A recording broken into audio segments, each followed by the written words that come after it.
अरे सांघवा के सखी सहेली लड़कोर भैली अम्मा हो, लड़कोर भैली अम्मा हो। कवन गलतिया हमसे होई गई मोर हमारी अम्मा हो। ससुर मोरा बोली बोले ससुइया गरिया वेली, ससुइया गरिया वेली। ननदिया घर से बाहर भगावे हमारी अम्मा हो।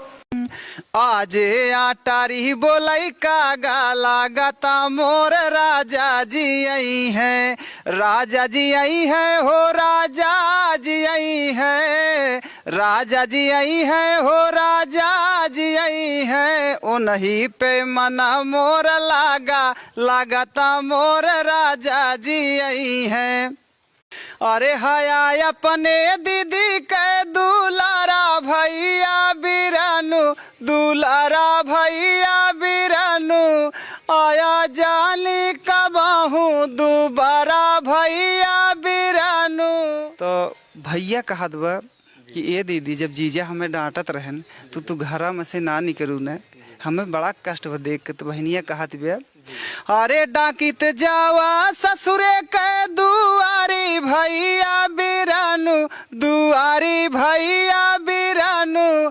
देतन हमका घरा से निकारी भैया बिरानु। हमरे नैहरे में हो, हमरे नैहरे में धानिया तैयार बा, कटत की दैया आया बालमा। हमरे नैहरे में हो, हमरे नैहरे में धानिया तैयार बा, कटत की दैया आया बालमा। आइहा पियाऊ हमार रहिया देखब हम तोहार, आइहा पियाऊ हमार रहिया देखब हम तोहार। तोह से मिले खातिर हो, तोह से मिले खातिर जिया बेकरार बा, कटत की दैया आया बालमा। अरे सांघवा के सखी सहेली लड़कोर भैली अम्मा हो, लड़कोर भैली अम्मा हो। कवन गलतिया हमसे होई गई मोर हमारी अम्मा हो। ससुर मोरा बोली बोले ससुइया गरिया वेली, ससुइया गरिया वेली। ननदिया घर से बाहर भगावे हमारी अम्मा हो।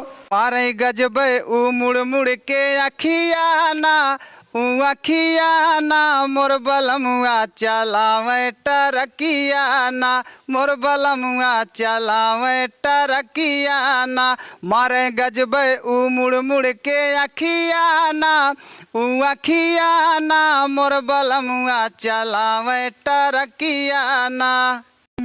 आजे आटारी बोलाई का गाला गाता मोर राजा जी आई है, राजा जी आई है हो, राजा जी आई है, राजा जी आई है हो, राजा जी आई है। उन्हीं पे मना मोर लागता मोर राजा जी आई है।